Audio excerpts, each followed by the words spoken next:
Hello, my name is Jane Picarelli, and in this video we'll be discussing thyroid releasing hormone and thyroid stimulating hormone, as well as providing a very brief overview of the fundamentals of how the endocrine system influences other organs.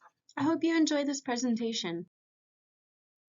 Although I will be discussing two types of hormones, specifically thyroid releasing hormone and thyroid stimulating hormone, first let me get into the basics of endocrinology to provide a foundation for the topic at hand. Endocrinology involves the study of endocrine glands, which are ductless glands that release chemical messengers directly into the bloodstream that will later act on target cells down the line. Those chemical messengers are called hormones. There are many types of hormones, but they are organized into two main categories, those that are hydrophilic and those that are lipophilic. Although the category to which they belong dictates how they bond and behave, both attach to receptors either in or on the outside of a target cell to exert effects.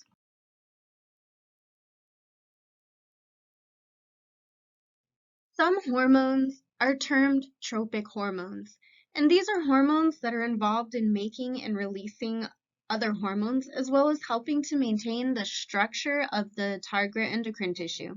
This is an important piece of information to understand as we move into discussing the thyroid stimulating hormone and thyroid releasing hormone in just a moment. The thyroid gland is a bow tie-shaped gland that releases thyroid hormones into the bloodstream that aid in human development and in regulating bodily needs and functions such as growing and metabolism. Specific thyroid hormones are T3 and T4, and the number refers to the hormone's amount of iodine molecules, as that's what thyroid hormones are predominantly composed of.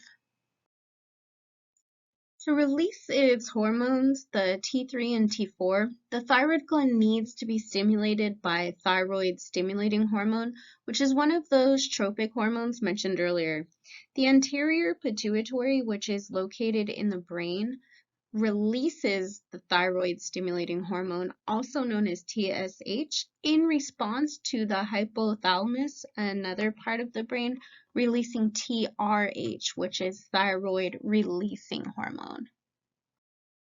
According to the Anatomical Record Journal, the hypothalamus is part of your brain that receives input from the vagal afferent nerves from cues that indicate an imbalance to the body's set point. The hypothalamus receives hypophysiotropic hormones, which are tropic hormones that affect the pituitary gland, to influence subsequent hormone production down the line.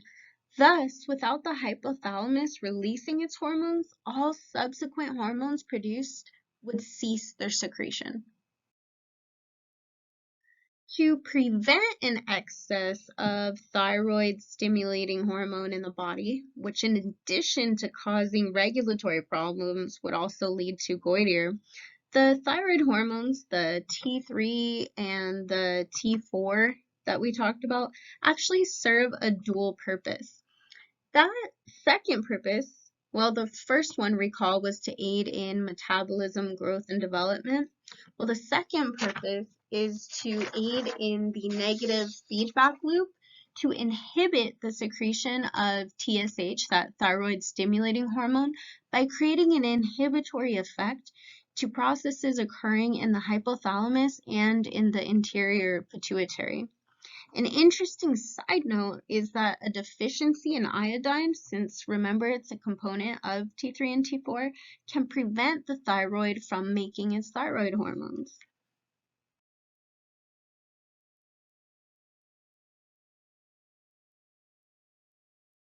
So this image over here depicts a flowchart of the processes that I just discussed to help organize all of the information I just provided. I know that was a lot.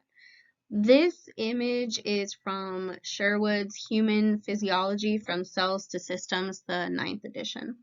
So it starts right here by showing the external cues that trigger the hypothalamus, which again is in the brain, to release that thyroid releasing hormone we talked about, which acts on the anterior pituitary to secrete thyroid stimulating hormone. So here's that part that we just discussed right here.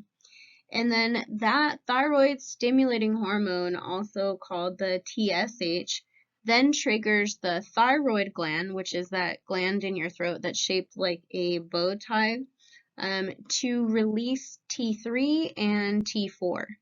And that T3 and T4 is what helps with your body's metabolic rate, heat production, growth, central nervous system development. But interestingly enough, as we talked about, that T3 and T4, because they're part of a negative feedback loop, as they're being produced, they're also sending a signal both to the hypothalamus and to the interior pituitary that has an inhibitory effect.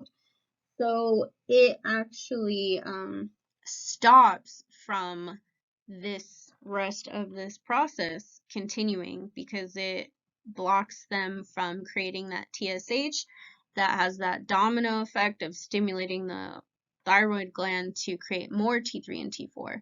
So it kind of, in that way, because of that negative feedback loop, helps regulate itself so that it doesn't exceed the levels that it's supposed to exceed.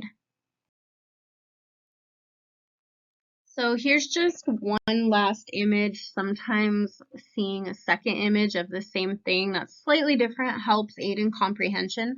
So just one more time, both the hypothalamus and the pituitary are in your brain, these two guys right here, and the thyroid is in your throat.